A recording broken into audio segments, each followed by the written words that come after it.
Alrighty guys, so you got Matt and Matt here with Amped Entertainment. We're just going to take you for a quick walkthrough on our custom trailer build here. So pretty much everything you see was done ourselves. Starting with our drop down ramp here, we got our transition flap. So when we first got this trailer, all of our wheels for all of our road cases were getting stuck in the gap here. So we had a transition flap custom fabricated there. We riveted everything together. Makes everything getting in and out a lot easier. If you look up here, we have our loading light. So a lot of our shows end late at night, especially if you're in an open field for an outdoor event. Right here you're going to find a couple of these throughout the trailer. So these are our door sensors. So this mates up with the other piece that's on the end of the door there, right down by the cable. You can barely see it. And this hooks into our alarm system that we have. Continuing on inside, the first thing you'll probably notice is the lights we got all the way around the top perimeter. Again, when you're working late at night, loading up after a show, just having a little bit of light makes everything a lot easier. You can also see we have our E-track system all down the walls here. So the reason why we chose this layout was really because most of our stuff, it's all heavy speakers and cases with lights in it. So we put the majority of our E-track down the bottom here. Easy to strap everything in. All these clips and hooks, everything clips out, clips right back in, makes it nice and easy with ratchet straps to secure everything in. And then we got these vertical sections here. These are good for hanging truss on the wall. That's what you see these hooks for. We put our truss together into 3-meter long pieces and everything hangs up nicely. The floor, it's truck bed liner actually is what we used. Nice and durable, gets you some good traction, especially if it's wet outside. So first here we got our power center, kind of just the hub of all the electronics. So this up here is just kind of our battery monitor. So if you notice right now our LED lights are actually turned on, but on here it says that we're drawing 0 power. That's because the solar panel that's on the roof is actually charging right now, so we're not even touching any power off of our battery. We also have our switches here. So this first switch controls the interior LED lights. Our second switch controls the loading door lights, which you guys saw earlier. And then our third switch here controls on the outside of this door. We have a motion sensing light, which is great for when you're coming up and trying to unlock the door in the dark. The wiring, there's 240 feet of wiring in this trailer. Most of it is all fed in these upper channels inside of this black split loom tubing to protect everything from any sharp edges that may be there. It all runs pretty much from this area here, all along these channels. Comes up to the main area here. You can see that you have our solar wires, our solar charge wires coming through the roof here. Everything's nice and sealed with the proper die-core sealant. Comes down the wall here, and then we get inside of our power center. So we unlock this. We like to keep it locked just to ensure nobody gets in here that shouldn't be in here. So we have all of our electrical equipment inside of here. So we got a 115 amp hour 12 volt deep cycle battery just from Costco. Pretty good deal there. And pretty much every bit of wiring in the trailer kind of comes together into this box here. Everything comes to the wall here in this loom. This is our battery monitoring system, tells us our charge in, charge out. This is just kind of our terminal block where everything passes through. What else do we got here? The alarm system to the far side. And then on the front of this box is kind of where we actually hook in all of our equipment. And this hatch door here actually comes off. If we ever wanted to be able to get in here a little bit easier, it's put on with cabinet hinges, so we can pop this whole door off if we ever need to access anything inside of here. But I think that's it for back there. And all the wiring was done ourselves. We put a lot of time and effort into this trailer.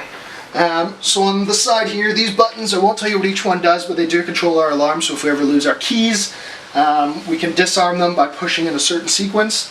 This here is our main fuse for our power inverter, which converts the battery power from 12 volts up to something more useful, like 120 volt power, where we can charge our phones, drones, cameras, run speakers during the day if we're just setting up and want to listen to some music. And then we also have our standard 12 volt plug here. This is great for our electric cooler that we have. So if we want to bring some meals for the weekend, some sandwich meats, some cheese, mayonnaise, all that kind of stuff, plugs right into here, put our cooler on top, and it keeps us fed and all of our food nice and cold. Last but not least, we got our solar charge controller. So this takes the power that comes off the roof from the solar panels, comes down into this little box here, and then it feeds our battery, just making sure that it's always topped off and it's not overcharged or undercharged. So this is a couple weeks past the last video here. We got rained out last time and we had a couple shows since, but this is kind of our long-term packing solution. This isn't how we do it when we have audio equipment. That would usually go all down the, I guess it's your left side here. But yeah, this is kind of how we pack it with all of our lighting gear, electrical, trussing, stands. All the truss goes nicely up on the wall here. And then this whole wall underneath the truss is usually just for lighting equipment, and then we have all of our audio this side, and at the front is where we keep our special effects, like our CO2 cannons, CO2 tanks, and all that kind of related gear. But this is pretty much how it'll sit for the rest of the winter. As we need stuff for usually smaller shows throughout the winter time, we'll just come and we'll grab what we need. We store it at a undisclosed location, along with a whole bunch of other trailers. You'd never suspect that this one has a whole bunch of other stuff in it. We just thought we'd follow up now that it's nighttime. The street light's making our shop look a little bit yellow, but you can still see here, this is our alarm status light. So blinking means that it's currently armed. And then in addition to that, there's the shock sensors. So if you hit the trailer anywhere, the alarm's going to go off. And we also have the 4-pin wiring loom here. If you hit the brake while it's armed, it'll also set the trailer alarm off.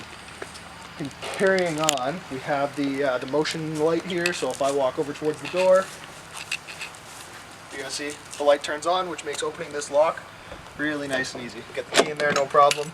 We're also going to set the alarm off really quickly. We don't want to wake too many neighbors here, but as soon as I crack this door open, the alarm is going to go off, and then I'm going to disarm it with our key fob here. So, if you're ready.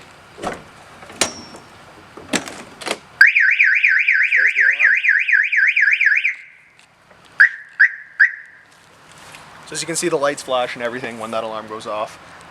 We have 2 sirens. There's one below the trailer hidden, and there's another one on the inside that's also hidden. Alright, and this is our back loading light here. It's super bright, as you guys can see. It's a little difficult from this angle, but it really does shoot back pretty far and help light up the whole loading area when we're trying to get our gear inside. So we also have our little safety corner here that we thought we'd mention. We have a first aid kit. It's just something basic. We got it from Costco, but it has a little bit of everything, which is good because you never know what you're going to come across. We also have a fire extinguisher. It's class ABC, so it's good for electrical fires, some wood fire, anything like that. And then you can also see here a couple 3D printed parts we have. So this is actually the frame, our original frame that held our battery monitoring system. And then this here is actually a truss clip. So before you saw the hooks on the walls, it only lets us hang 1 deep. So in order to hang these ones in front, we don't have any on here right now, but we use these 3D printed truss clips. So they clip right on, and then you have your other piece of truss that can sit right in here, and it holds it while you're in transportation. So these are pretty handy. A whole bunch of them. And then last but not least, we thought we'd go over our lighting system here. So there is white, obviously, but let's say you're playing a show and it starts to rain and it's an outdoor event. We could roll down the back door, and we have different modes. So we can go from white here, we can go into just like a color fade. It also has like a strobe function, so it's kind of neat just to be able to do that in case you're in a situation where you had to. So that concludes our tour of this 6x12 trailer. We've showed you guys pretty much everything from the lighting to the power, and that means the 12-volt solar on the roof and the 120-volt power we put in ourselves, our safety kit, the layout of how we store everything, the coatings on the floor, the lights in the loading bay and the side, our transition plate, and that's pretty much it. So follow me out here, we'll get her locked up. Kill the lights. Another thing that I forgot to mention is if we leave anything on in there, it has like a fail-safe. So if the battery voltage gets too low, it'll actually cut everything off until it recharges back up to a full state. And that's all we got for you guys. Thanks for watching. Comment if you have any questions. Again, we'll try to get to them as best we can. And have a great night.